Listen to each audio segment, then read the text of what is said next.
Alright, so you said that you needed to figure out how to do all of these little, put your volleyball pictures inside this. So I'm going to try to help you with that with a video instead of trying to text a whole bunch of instructions.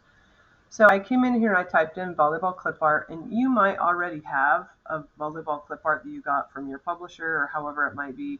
But I'm going to show you how I would go about it if I had to do it, because I really don't like to use clip art and I don't dig for it, but this is the fastest that I go. So if I like this image because it looks the closest to what yours is, this is only 512 pixels by 512. So I'm going to right click on it and I'm going to open image in a new tab, which then gives me as big as it possibly can be. But look at these little edges right here. Those are going to have to be cleaned up. So I'm going to go ahead and I'm going to copy this image and I'm going to take it into Adobe Illustrator and I'm going to Control V and paste it in here. Maybe. There we go. Okay. So now what we need to do is we need to convert it to outlines. So if I click on this little preview, your image trace is up here under Windows and go to Image Trace. Mine just lives over here on the side because I use it quite often. So I'm going to go ahead and preview how this is going to turn out to look. And it looks pretty clean. Otherwise, I know these little edges are going to have issues. So I'm going to go ahead and click Expand on this and close that guy over there. Now, what I get with this, I'm going to move this over into my artboard so I can actually see what's going on. I'm going to use the Direct Select tool on this, and I'm going to get rid of my corners to start with. Okay, so with that, I know that these outside edges are kind of wonky. So I'm going to use the pen tool with the delete the anchor point, and I'm going to get rid of this one right here. And instead, I'm going to use the Direct Select tool, and I'm going to pull this little guy up here, trying to keep that left side as best as I can where it's at, and put that curve in there. I'm going to do the same thing over here with these guys. I'm going to lose that corner and lose that corner.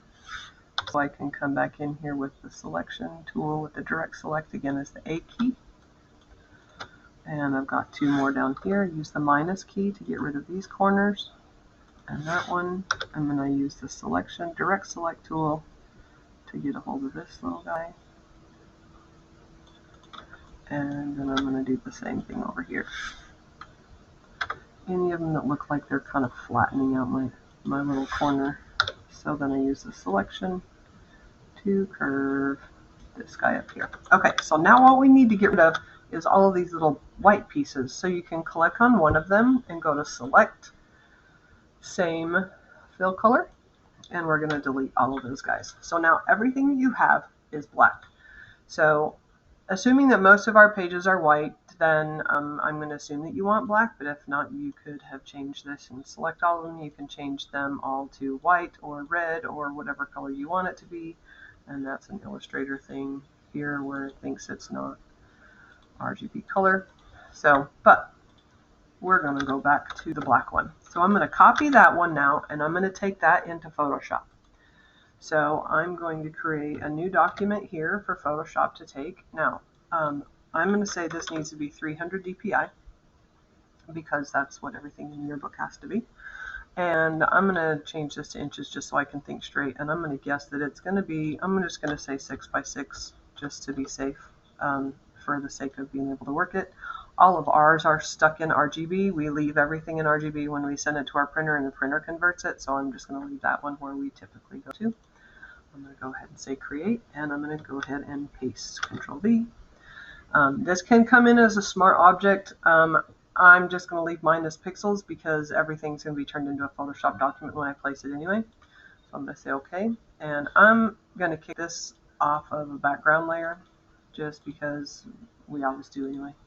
And this guy right here, the volleyball, because I don't want this to harden those edges again, I'm going to transform him a little bit and use the selection tool to bring him back in.